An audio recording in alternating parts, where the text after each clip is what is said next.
కేంద్ర మంత్రివర్గంలో మార్పులు జరగబోతున్నాయా? కర్ణాటకకు మరిన్ని మంత్రి పదవులు దక్కబోతున్నాయా? ఎవరి పదవి పెరుగుతుంది, ఎవరి ప్రభావం తగ్గుతుంది? ఇప్పుడు కర్ణాటక బీజేపీలో జరుగుతున్న చర్చ ఇదే. మూడోసారి కేంద్రంలో అధికారంలోకి వచ్చిన మోదీ ప్రభుత్వం త్వరలో మంత్రివర్గ పునర్వ్యవస్థీకరణ చేయబోతుందనే వార్తలు వస్తున్నాయి. ఈ మార్పులు కర్ణాటక రాజకీయాలను కూడా ప్రభావితం చేసే అవకాశాలు కనిపిస్తున్నాయి. దీనికి ప్రధాన కారణం 2028 కర్ణాటక అసెంబ్లీ ఎన్నికలు. ఆ ఎన్నికల కోసం ఇప్పటి నుంచే సామాజిక సమీకరణాలు మార్చాలని బీజేపీ భావిస్తున్నట్లు సమాచారం. ప్రస్తుతం కర్ణాటక నుంచి నిర్మలా సీతారామన్, ప్రహ్లాద్ జోషి, వి సోమన్న, శోభా కరంద్లాజే, హెచ్డి కుమారస్వామి కేంద్ర మంత్రివర్గంలో ఉన్నారు. వీరిలో ప్రహ్లాద్ జోషి, కుమారస్వామి మాత్రమే కేబినెట్ హోదాలో కొనసాగుతున్నారు.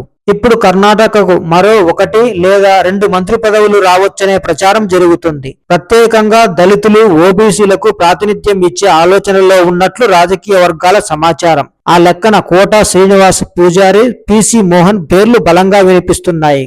మరో చర్చ కూడా జరుగుతోంది. కర్ణాటక మాజీ సీఎం యడియూరప్ప కుమారుడైన రాఘవేంద్రకు కేంద్ర మంత్రివర్గంలో అవకాశం రావచ్చన్న ప్రచారం జరుగుతుంది. ఇప్పటికే యడియూరప్ప కొడుకు విజయేంద్ర బీజేపీ రాష్ట్ర అధ్యక్షుడిగా కొనసాగుతున్నారు. అయితే రాఘవేంద్రకు మంత్రి పదవి ఇస్తే ఒకే కుటుంబానికి అధిక ప్రాధాన్యం ఇచ్చినట్లవుతుందన్న అభిప్రాయం పార్టీలో వ్యక్తమవుతోంది. అందుకే స్టేట్ బీజేపీ చీఫ్ ను కూడా మార్చే అవకాశం ఉందన్న ఊహాగానాలు వినిపిస్తున్నాయి. ఇక విజయేంద్ర స్థానంలో ఒక్కలిగా సామాజిక వర్గానికి చెందిన నేతను తీసుకురావచ్చని మరికొందరు చెబుతున్నారు. ఆ జాబితాలో శోభా కరంద్లాజే లేదా వి సోమన్న పేర్లు గట్టిగా వినిపిస్తున్నాయి. ఇదే నేపథ్యంలో హెచ్డి కుమారస్వామి మళ్లీ రాష్ట్ర రాజకీయాలపై దృష్టి పెట్టాలన్న ఆలోచనలో ఉన్నట్లు సమాచారం. అయితే వెంటనే కేంద్ర మంత్రివర్గానికి రాజీనామా చేసే అవకాశం మాత్రం కనిపించడం లేదు. ఎన్నికలకు ఏడాది ముందు పూర్తిగా రాష్ట్ర రాజకీయాల్లోకి వచ్చే అవకాశాలు ఉన్నాయని రాజకీయ వర్గాలు అంచనా వేస్తున్నాయి. మొత్తానికి కేంద్ర మంత్రివర్గ విస్తరణ కేవలం ఢిల్లీ రాజకీయాలకే పరిమితం కాలేదు.